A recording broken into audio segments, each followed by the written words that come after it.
In this video, I wanted to go over the bonus question for your free response 4 assignment. Some of you did this and did very well on it, and some of you didn't answer it at all. So I just want to make sure that everybody understands how to look at a balance sheet, a simple balance sheet from a bank, and answer the type of questions you may get on the AP exam. So in this one, the first thing that we are being asked is, what is the reserve requirement? Well, the reserve requirement, and this is from chapter 15 in your book, Money in Banks. The reserve requirement is the proportion of the bank's deposits that the bank is legally required to deposit with the central bank. So if we see the deposits over here under liabilities, and we see that this bank has a required reserves of 10,000, and that ratio tells us what the reserve requirement is. So we just simply divide 100,000 by 10,000, and we get a 10% reserve requirement. So that's number A, I think. That's number A. Okay, now we are told that Lewis withdraws $5,000 in cash from his checking account.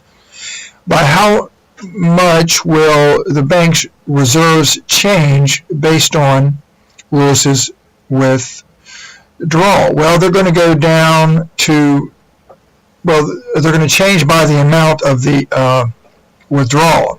So this bank's excess reserves are going to go down to 0. We come over here and just look at that. So their total reserves are going to decrease by the same by the same amount, which is 5,000. Okay, so now they're sitting with an excess reserves of 0. Okay, and the next one is, what is the initial effect of this withdrawal on the M1 measure of money? Well, we know from chapter 15 in your book that the component of the money supply that is M1 is made up of a currency, which is cash, a traveler's checks, and a checking account in banks. So this money is just being transferred from a checking account to a currency. So the M1 money supply, or the M1 measure, does not change at all, because we're just shifting money from one type of M1 money to another. So no change in M1. Sorry guys. Got a frog in my throat. So let's see. Where are we? We're looking at number 3. This is probably the trickiest one of all of these. As a result of the withdrawal, what is the new value of excess reserves on the balance sheet of Me Tierra Bank based on the reserve requirement from Part A? Well, we know that from Part A that they've got a 10% reserve requirement. So what's going to happen is the bank's total deposits are going to drop down to 95,000, because 10,000, or let's just jump back up. So 100,000 minus 5,000 is 95,000. So that means that their overall deposits drop to 95,000, and they have a reserve requirement of 10%, so the reserve now needs to be 9,500.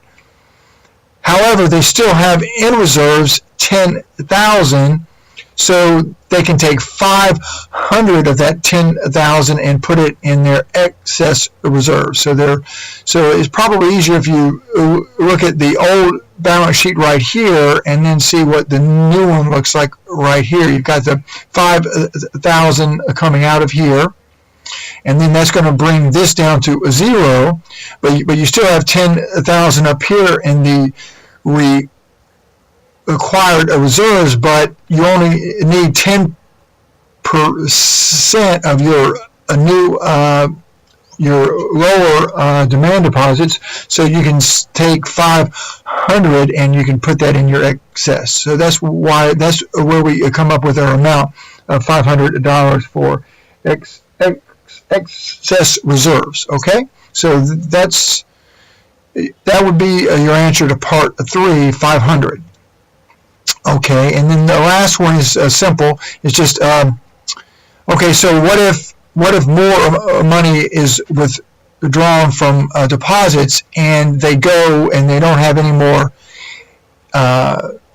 They can't draw any longer on their excess reserves. If they go below that, what would they do? Well, they would borrow money from either the central, or in the case of the U.S., the Federal Reserve Bank, or another bank. They would borrow the money to make sure that they always had 10% of their deposits in reserves.